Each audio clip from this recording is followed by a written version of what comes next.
அவன் அருளாலே அவன் தாழ் வணங்கணும், அவனுடைய அனுகிரகம் இருக்கணும். அவனை கையெடுத்து வணங்குறதுக்கு கூட, அவனை தரிசனம் பண்றதுக்கு கூட, அவனை பத்தி பேசுறதுக்கு கூட. வணக்கம் என் தமிழ் உறவுகளே. நம்ம வீட்டு குழந்தைங்க இசையிலும் நடனத்திலும் கல்வியிலும் சிறந்து விளங்கணுமா? அப்ப கண்டிப்பா இந்த கோவிலுக்கு வாங்க. இப்ப நம்ம கிழக்கு நோக்கிய ராஜகோபுரத்தின் நுழைவாயில கடந்து போய்கிட்டு இருக்கோம். கோவிலின் கதவுல நந்தியின் உருவம் ரொம்பவே அழகா செய்திருக்காங்க. நுழைவாயில கடந்து உள்ள வந்ததும் முதல்ல நம்ம பார்க்கறது கொடிமரம். அதற்கு பின்பு இங்க நால்வர் சன்னதி இருக்கு, நம்ம இங்க தரிசனம் பண்ணிக்கலாம். இப்ப நம்ம கோவிலின் கருவறையை நோக்கி போய்கிட்டு இருக்கோம். சிவபெருமானின் வாயில் காவலர்களான திண்டி முண்டி இருவரும் இந்த தலத்தில் வழிபட்டுள்ளனர். இப்ப நம்ம மூலவரை தரிசனம் பண்ணிக்கலாம்.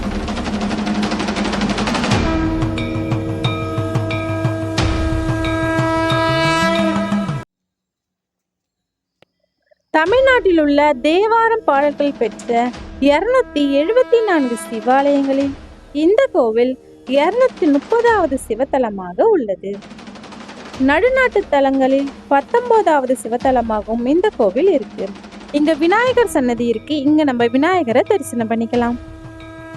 பொதுவாக தட்சிணாமூர்த்தி கல்லாலான மரத்தின் அடியில் அமர்ந்து அருள் பாலித்து வருவார். ஆனால் இந்த கோவிலில் ரிஷப வாகனத்தின் மீது வித்தியாசமாக நமக்கு அருள் பாலித்து வருகின்றார். கோஷ்டத்தில் விநாயகரையும் பிரம்மாவையும் நாம் காணலாம். இங்குள்ள பழமையான கல்வெட்டுகளில் திருமுடீஸ்வரம் என இத்தலம் குறிப்பிடப்பட்டிருக்கு. இத்தலத்தில் உள்ள மூலவர் சுயம்பு மூர்த்தியாக அருள் பாலித்து வருகின்றார்.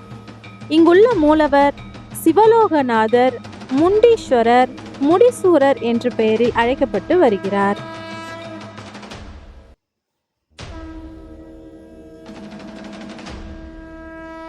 இங்க நம்ம பெருமாளை தரிசனம் பண்ணிக்கலாம்.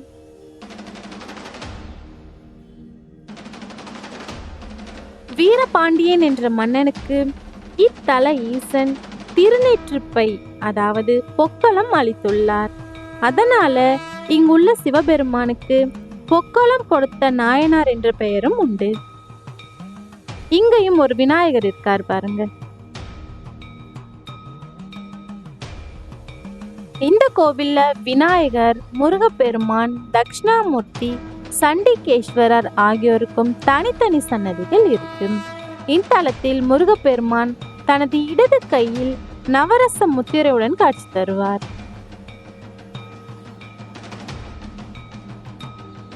இந்த கோவில்ல எப்பொழுது சிறப்பு வழிபாடு நடக்குதுன்னு பார்த்தீங்கன்னா, சித்திரை வருட பிறப்பு, ஆணி திருமஞ்சனம், விநாயகர் சதுர்த்தி, நவராத்திரி, கந்த சஷ்டி, அன்னாபிஷேகம், திருக்கார்த்திகை, கார்த்திகை சோமவாரம், மார்கழி மாத திருவெம்பாவை பாராயணம், திருவாதிரை, பொங்கல், மகா சிவராத்திரி, பங்குனி உத்திரம், பிரதோஷ தினங்களிலும் இங்க சிறப்பு வழிபாடுகள் நடக்குது. இப்ப நம்ம அம்மன் சன்னதியை நோக்கி போய்கிட்டு இருக்கோம். இங்குள்ள அம்மன் சவுந்தர நாயகி, காணார் குழலி, செல்வாம்பிகை என்ற பெயரில் அழைக்கப்பட்டு வருகிறார். இத்தலத்தின் தல விருட்சம் வன்னி மரம் ஆகும். தீர்த்தம் பிரம்ம தீர்த்தம், முண்டக தீர்த்தம்.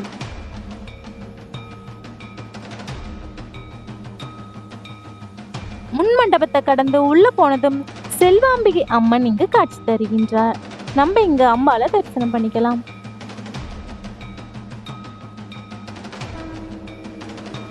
அம்மன் சன்னதிக்கு அருகிலேயே இங்க துர்கையும் இருக்காங்க. துர்கையை இங்க நம்ம தரிசனம் பண்ணிக்கலாம். சப்த மாதாக்களும் இங்கு வரிசையாக அருள் பாலித்து வருகின்றனர். இங்கு விஷ்ணு துர்கையை நம்ம தரிசனம் பண்ணிக்கலாம். விஷ்ணு துர்கைக்கு நேர் எதிராக சண்டிகேஸ்வரர் சன்னதி இருக்கு. இங்க நம்ம சண்டிகேஸ்வரரை தரிசனம் பண்ணிக்கலாம். இப்ப நம்ம இந்த கோவிலின் தல வரலாறு என்னன்னு சுருக்கமா பார்க்கலாம். துவாபர யுகத்தில் சொக்கலிங்கம் என்ற மன்னன் வேட்டைக்காக இந்த இடத்துக்கு வராரு. அப்பொழுது இந்த இடத்தில் இருந்த குளத்தில் அதிசயமான தாமரை மலர் இருந்தது. தன் சேவகர்களை அனுப்பி அந்த மலரை பறித்து வர மன்னன் கட்டளையிடுறாரு. சேவகர்கள் அந்த மலரை பறிக்க குளத்தில் இறங்கும் பொழுது அந்த மலர் குளத்தை சுற்றி வர ஆரம்பிச்சது. அதை பார்த்த மன்னன் அந்த மலரின் மீது அம்பு விடுறாரு. அப்பொழுது அந்த குளம் முழுவதும் செந்நிறமாக மாறிடுது. அதன் பின் தாமரை மலரின் நடுவில் சிவலிங்கம் இருப்பதை கண்டு மன்னன் அதிர்ச்சியுற்று அங்கே மயங்கி விழுந்துடுறாரு. அதன் பின்பு அங்க கோவிலை கட்டி லிங்கத்தையும் பிரதிஷ்டை செய்கிறாரு. மன்னன் எய்த அம்பின் அடையாளத்தை இன்றும் நம் சிவலிங்கத்தின் மீது காணலாம். இந்த கோவில் திறந்திருக்கும் நேரம் காலை 6 மணி முதல் 10 மணி வரை திறந்திருக்கும். மாலை 6 மணி முதல் இரவு 8 மணி வரை திறந்திருக்கும்.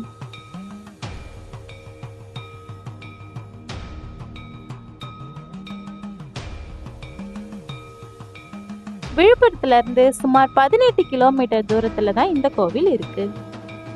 திருவெண்ணெய்நல்லூருக்கு கிழக்கு பகுதியில சுமார் 3 கிலோமீட்டர் தூரத்துல திருமுண்டீச்சரம் என்ற ஊர்ல தான் இந்த கோவில் இருக்கு.